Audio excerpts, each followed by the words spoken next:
When you're out there in the middle of nowhere, I'm assuming that you are seeing some wildlife. The odd dolphin, hopefully a whale, comes and says hello. How scared are you in the event of capsize and sharks? Because that would be terror for me. Yeah, so the wildlife is always a highlight because they offer a great distraction to the boredom of, what you're doing. And, but I did actually have some shark encounters on the Pacific Ocean where they would, be under the boat all the time. And if you throw anything in the ocean, it will always attract sea life. That's a fact. They like the shade. They also, like the growth and the crustaceans that is forming on the outside of the object. So I always had a lot of fish under the boat. And then by about week 3 on the Pacific, every day I had 2 sharks under my boat, and they swim together beautifully. They all play lovely during the daytime. And then as soon as sunset, all hell broke loose. And it was like a feeding frenzy.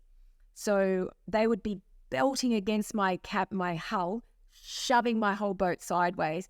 The water around me looked like it was boiling, so the shark are chasing the fish. The fish are staying close to the hull, I guess, for some sort of protection. And so, then the shark would make contact with the hull as they take off in chase of the fish.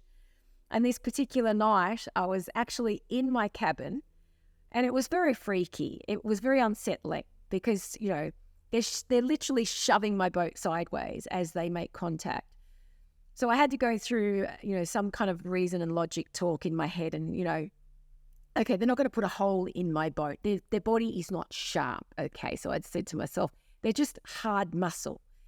But I was concerned about, the power in their tail. It would wipe my rudder off, clean off. It would break it. Every fitting and fixture has a limit. So that was a genuine concern for me, was that they might damage my rudder because I did not have a spare rudder.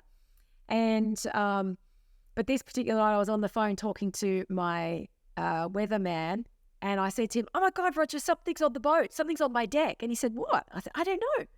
"Hold the line, sir." Put the phone down. I'm looking outside, and there's a shark on my deck. So he was obviously in chase of the fish. He launched out of the water and just happened to land on the deck. So I've got now this shark thrashing around like a maniac, and Roger's telling me, "Well, just go and grab him from behind, grab his tail with a towel." I'm like, "I am not going out there. I am not." Anyway, I had to let him thrash himself to death, and he exhausted himself. And the next morning, I just chucked him overboard. So he was only about 1 meter long. He was a baby shark, but anything any bigger, I would have, been concerned that it caused damage to my deck or, fittings and fixtures that were out there. So, yes, they are a highlight. But yes, I was scared of sharks. It stopped me from going overboard. I used to love having a little swim in the ocean when it's stinking hot and, there's not a breath of wind. It's nice to jump overboard, but after week 3 on the Pacific, I did not go over. I went over 3 times prior, and then I never went over again because I always had sharks with me.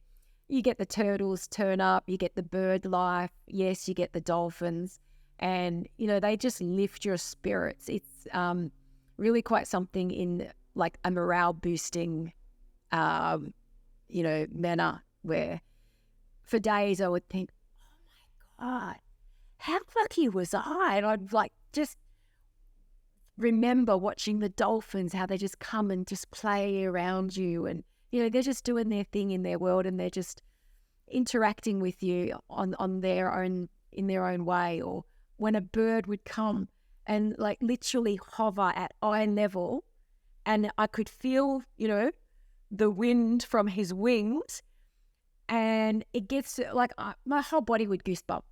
You're just in such awe of this amazing interaction, so random. And, this bird was eyeballing me, and I'm like, oh my God, what are you trying to tell me? Just trying to tell you, what are you doing out here? Yeah, so yeah, look, and these are the things that I say it made it such a privilege because people will never know that. They'll never experience it. Were you tethered to the boat when you're jumping in? If ever I went overboard, yes, I was tethered. I would make sure that I had my lifeline on, and but other than that, I very rarely was tethered to my boat. If I was deploying my drogue, which is your sea storm strategy, if like I was It's like a big preparing, parachute that goes into the water, isn't it? Yeah. yeah. To slow you down. Yeah. So if I was deploying that or retrieving it, I would tether onto the boat, yes. But I really, when I look back at all my GoPro footage, I very rarely was tethered to the boat, and I never wore a life jacket. Never wore a life jacket.